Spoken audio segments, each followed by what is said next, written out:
Teman-teman yang terkasih, mari kita merenungkan sabda Tuhan dalam konteks bulan kitab suci nasional yang kita lalui di tahun ini. Dalam nama Bapa dan Putra dan Roh Kudus. Amin. Allah Bapa yang kekal dan kuasa, melalui kehadiran-Mu dalam diri Tuhan kami Yesus Kristus, Engkau menunjukkan belas kasih, perhatian dan cinta-Mu yang sempurna bagi mereka yang sedang mengalami kesulitan, bagi mereka yang sedang mengalami penderitaan, bagi mereka yang sedang mengalami kesusahan. Engkau ingin agar mereka memperoleh kelahiman, keselamatan dan kasih setia-Mu. Dan gerakanlah kami ya Tuhan, supaya boleh berbagi kasih, boleh mengulurkan tangan untuk menolong mereka yang sedang mengalami kesulitan, supaya kami boleh bersama-sama merasakan dan menikmati kasih-Mu yang sempurna demi Kristus Tuhan dan pengantara kami. Amin. Dalam nama Bapa dan Putra dan Roh Kudus. Amin.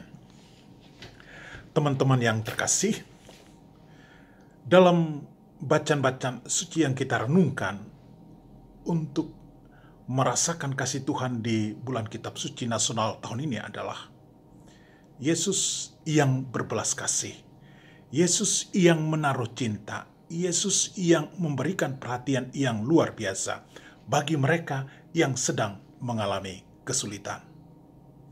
Dalam perikop Injil Lukas dilukiskan bagaimana Yesus menunjukkan bahwa kita dalam hidup ini selalu berbagi kasih, harus memberikan pertolongan bagi mereka yang sedang mengalami kesulitan.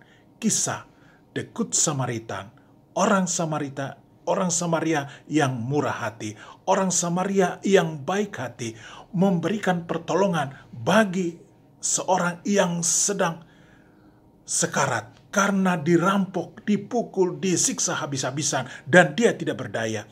Ketika orang Samaria itu lewat, dia memberikan kasihnya, memberikan perhatian, mau menolong orang yang sedang sekarat itu. Itulah proses cinta dan kerahiman Tuhan. Supaya kita mendalami, merasakan, dan memberi yang terbaik, mari kita hening sejenak, kita mendengarkan dulu bacaan dari Injil Lukas yang ingin Romo jelaskan pada hari ini.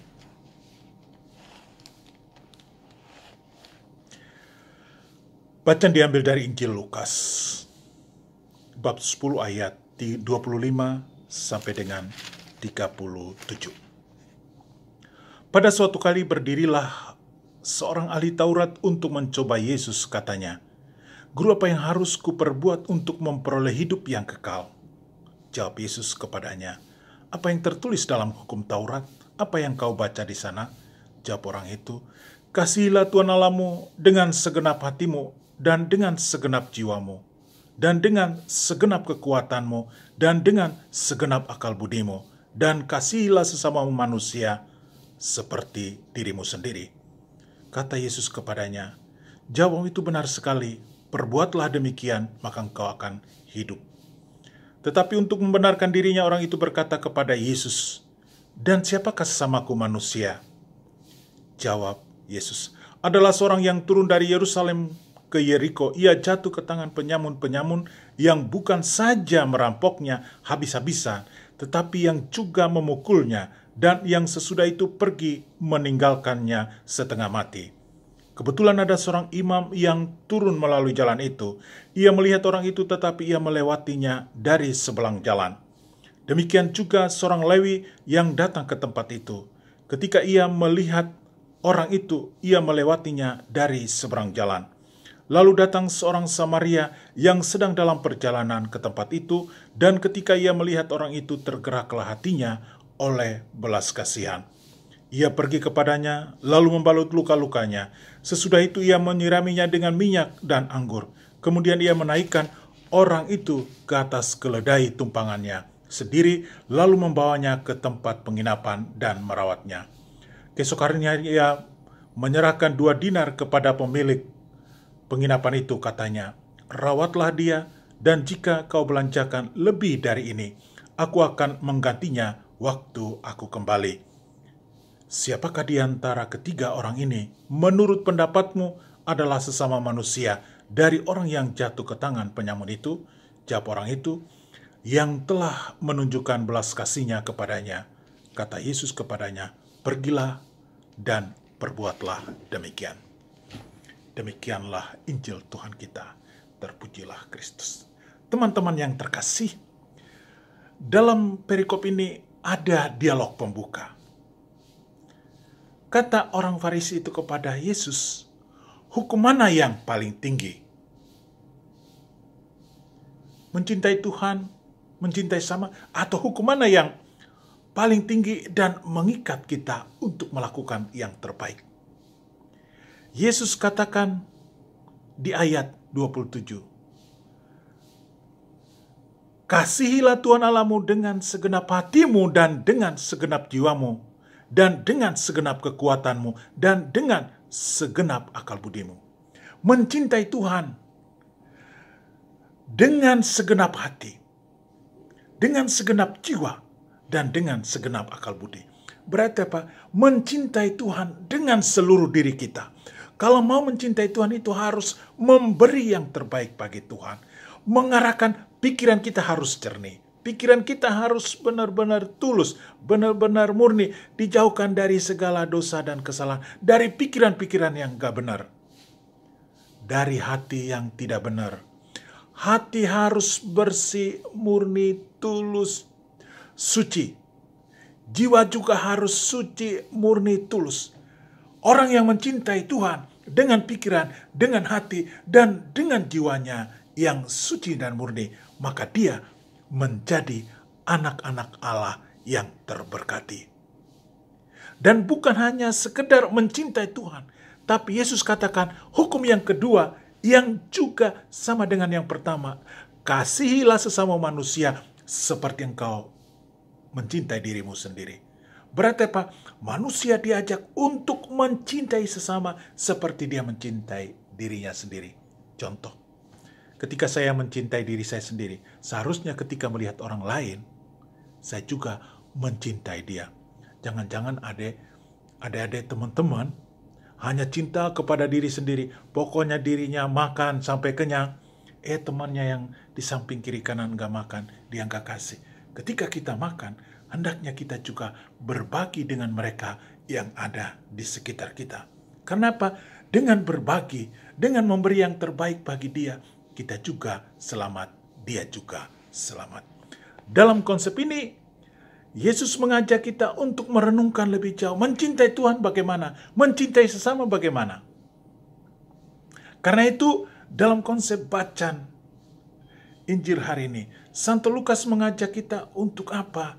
Untuk merenungkan sungguh-sungguh, memposisikan diri kita sebagai orang yang diminta oleh Tuhan untuk menolong mereka yang sedang mengalami kesulitan. Bayangkan cerita kali ini, cerita yang luar biasa menarik. Orang Yahudi yang sedang sakit berhadapan dengan orang Samaria yang adalah musuh dia. Orang Samaria dan orang Yahudi, teman-teman itu mereka itu dua suku yang berbeda. Saling benci satu sama lain. Bayangkan sekarang orang yang dibenci itu lewat. Orang Yahudi tidak suka sama orang Samaria. Orang Samaria juga tidak suka sama orang Yahudi. Kenapa? Ada egoisme, ada kesombongan, ada intrik-intrik yang tidak baik. Karena itu dalam konsep ini sekarang musuhnya yang tergeletak. Orang Yahudi yang tergeletak. Dia tidak berdaya karena apa? Hartanya dirampok, badannya dihabisin, dia dipukul. Sungguh menderita luar biasa. Dia tidak berdaya di pinggir jalan. Berarti jauh dari rumah sakit. Nggak ditolong orang. Sekarang musuhnya lewat orang Samaria. Sedangkan orang yang 1 dan 2 itu orang yang dekat dengan Tuhan. Rajin berdoa ketika mereka lihat orang Yahudi ini yang jatuh tidak berdaya. Mereka nggak nolong. 2 orang, Imam dan Lewi. Masing-masing yang dekat dengan Tuhan. Yang sering mengkhotbahkan tentang cinta, tentang kasih kepada Tuhan dan sama. Tapi justru ketika saat sesamanya membutuhkan, dia tidak menolong. Sekarang orang Samaria lewat. Dia musuh loh orang Samaria, musuh sama orang Yahudi. Sekarang orang Samaria lewat. Dia, walaupun dia tahu itu orang Yahudi, sekarang dia tanggalkan. Hatinya jernih. Dia tidak ada dendam, tidak ada musuh, tidak ada perasaan mau balas dendam dalam hatinya. Dia lihat bahwa orang yang tergeletak ini membutuhkan pertolongan. Karena itu saya wajib menyelamatkan dia. Maka orang Samaria itu mengangkat orang Yahudi yang tergeletak karena sakit itu naik ke atas keledainya sendiri. Zaman dulu itu kemana-mana kalau orang yang sederhana pakainya keledai. Kalau orang kaya pakainya kuda, kereta kuda atau kuda sendiri. Sedangkan orang yang miskin paling bisanya cuma keledai. Sekarang keledainya cuma satu-satu. Orang yang sakit itu diangkat naik ke atas keledai. Dibawa, dirawat dia. Sampai di sana dia dirawat, diberi uang supaya proses perawatan berjalan dengan lancar. Dengan janji ketika dia akan pulang, dia akan membayar sisanya. Teman-teman yang terkasih, cerita ini menjadi menarik. Pertama, berhadapan dengan mencintai Tuhan. Kadang-kadang teman-teman itu rajin sekali berdoa. Dekat dengan Tuhan. Tapi apa yang terjadi dalam konsep kenyataan hidup? Kadang-kadang kita jauh sekali dari Tuhan. Mengapa? Karena cinta kita kepada Tuhan itu tidak terbukti cinta kita kepada sesama. Ketika teman kelas kita, ketika orang tua kita, ketika saudara kita mengalami kesakitan dan kesulitan, adakah hati kita tergerak untuk menolong mereka yang sedang mengalami kesulitan? Bayangkan teman-teman zaman sebelum COVID misalnya. Ketika di kelas, di sekolah, teman-teman tidak memberikan perhatian pada mereka yang mungkin teman-teman duduk di sampingnya, di samping tempat duduk, satu meja, atau berdekatan kursinya. Kamu makan enak, dia nggak makan enak. Kenapa? Dia tidak punya. Dia tidak punya kemampuan untuk membeli. Padahal teman tahu dia itu orang yang kurang mampu. Tapi Anda tidak berbagi. Maka Anda digolongkan dengan orang yang dekat dengan Tuhan. Tapi tidak dekat dengan sesama. Tidak mau tergerak hati untuk menolong orang lain. Lihat teman-teman dalam periode yang sulit ini, COVID ini. Kita sungguh mengalami tekanan yang luar biasa. Banyak orang, mungkin teman-temanmu, mungkin keluargamu, mungkin orang yang kamu kenal, yang sedang menderita COVID, atau mereka karena COVID, mereka akhirnya meninggal. Pernahkah teman-teman ingin berbagi kasih, ingin meringankan penderitaan mereka, ingin menolong mereka yang dalam tanda kutip mengalami penderitaan yang luar biasa ini? Padahal yang kata Yesus, hukum itu cuma dua, mencintai Tuhan dengan segenap akal budi, dengan segenap hati, dengan seluruh jiwa, mencintai sesama seperti diri sendiri. Bayangkan teman-teman, apakah kita mencintai Tuhan dengan sungguh-sungguh? Lalu ketika berhadapan dengan realitas, sungguhkah kita mencintai saudara kita? Sungguhkah kita mencintai orang tua kita? Sungguhkah kita mencintai teman kita? Sungguhkah kita mencintai orang yang mungkin membenci kita? Dengan cinta yang sungguh-sungguh, seperti kita mencintai diri kita sendiri. Kita lebih cenderung mencintai diri sendiri daripada mencintai orang lain seperti kita mencintai diri sendiri. Bagi kita, biarlah orang menderita, biarlah orang mati kelaparan, biarlah orang mati dalam kesakitan dan penderitaan. Yang penting jangan mengganggu kepentingan saya. Karena itu, bacaan ini mengingatkan kita teman-teman, supaya apa? Selalu berbagi kasih dengan mereka yang mengalami kesulitan. Teman-teman, mungkin dalam grup dengar orang tua temannya mungkin sakit. Orang tua temannya mungkin meninggal. Orang tua temannya menderita, atau temannya sendiri sedang sakit, sedang mengalami kesusahan, sedang mengalami kesulitan, apa tindakan konkret menunjukkan bahwa teman-teman memiliki belas kasih, memberi perhatian yang sungguh-sungguh untuk mereka? Pertanyaannya, mampukah kita memberi kepada mereka yang terbaik? Be a brother for all. Menjadi saudara bagi mereka yang kesulitan. Menjadi saudara bagi mereka yang sedang menderita. Menjadi saudara bagi mereka yang sedang mengalami kesulitan. Karena itu gerakan sosial kita bersama hari ini adalah gerakan untuk berbagi, gerakan untuk memberi, gerakan untuk menolong supaya mereka yang sedang mengalami kesulitan sungguh-sungguh disentuh, sungguh-sungguh mendapatkan pertolongan dari Tuhan. The Good Samaritan. Untuk Asisi sebenarnya ada kelompok gerakan orang Samaria. Gerakan ini mau menunjukkan belas kasih bukan karena agama, bukan karena suku, bukan karena bangsa, tapi gerakan sosial untuk membantu semua orang tanpa kecuali. Gerakan untuk berbagi dengan mereka yang berbeda dengan kita. Gerakan untuk berbagi dengan mereka yang bukan seagama dengan kita. Gerakan untuk berbagi dengan mereka yang bukan sesuku dengan kita. Supaya apa? Cita-cita kita tercapai. Yakni apa? Cita-cita untuk membangun persaudaraan sejati sesuai dengan maksud Yesus. Sesuai dengan teladan The Good Samaritan yang kita baca hari ini. Karena itu proses permenungan kita harus sampai pada puncak, dekat dengan Tuhan, tapi mempunyai hati yang selalu menolong, selalu berbelas kasih, mau memberi yang terbaik bagi mereka yang sedang mengalami kesulitan. Kalau teman-teman sampai ke puncak iman, yakni mencintai Tuhan dengan sungguh-sungguh, lalu mencintai orang lain seperti mencintai diri sendiri, maka teman-teman akan sampai pada puncak dari iman, yakni menjadi penyelamat bagi mereka yang lain, menjadi be a brother for all. Karena itu mari kita bersama-sama bergerak untuk selalu berbagi, berbagi, dan berbagi. Jangan pernah berhenti berbagi, karena dengan memberi, Anda akan memperoleh.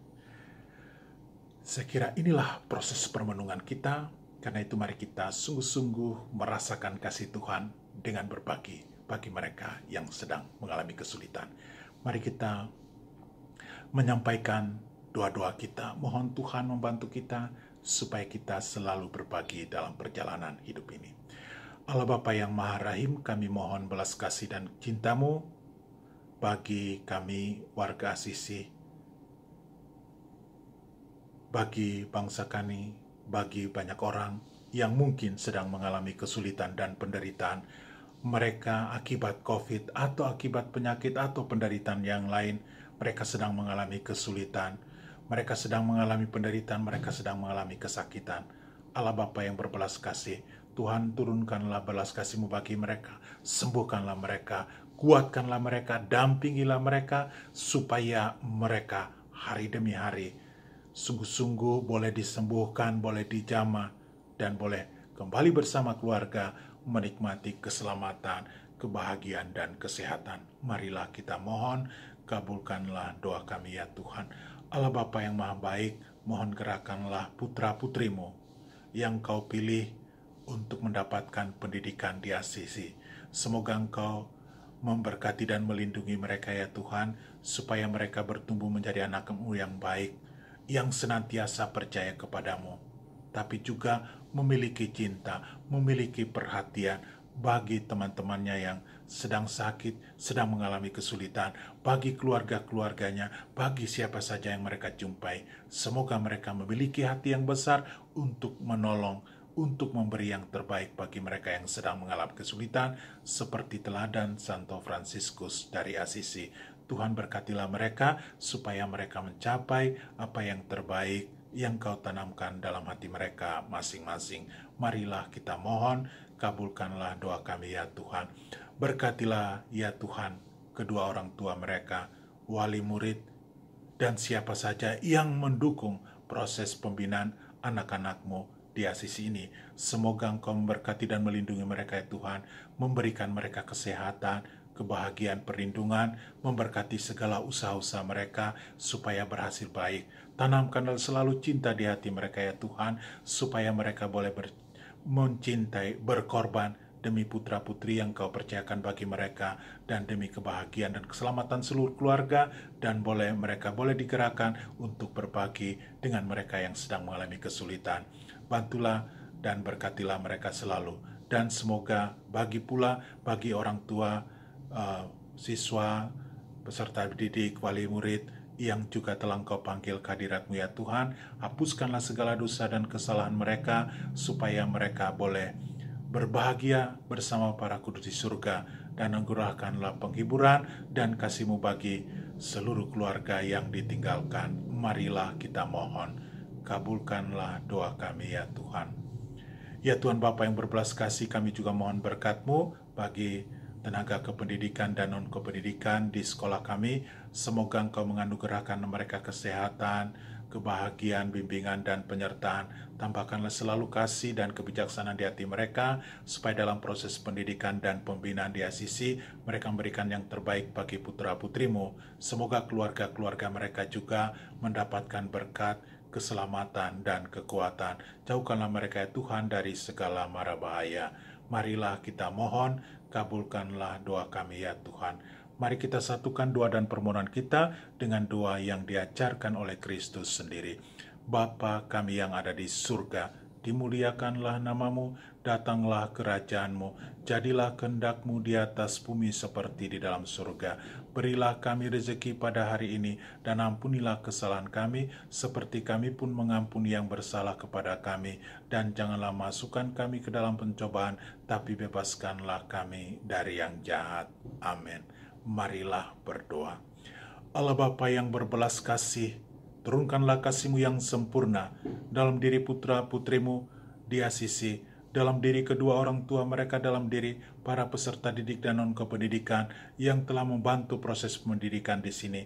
Semoga Engkau menggerakkan, menguatkan, dan membantu kami ya Tuhan, supaya kami boleh digerakkan untuk saling berbagi satu sama lain, saling menolong sebagai teladan The Good Samaritan yang telah kami dengar pada hari ini. Semoga kasih-Mu yang sempurna mengalir bagi kami, mengalir dalam diri kami, dan mengalir bagi banyak orang. Demi Kristus Tuhan dan pengantara kami. Amin.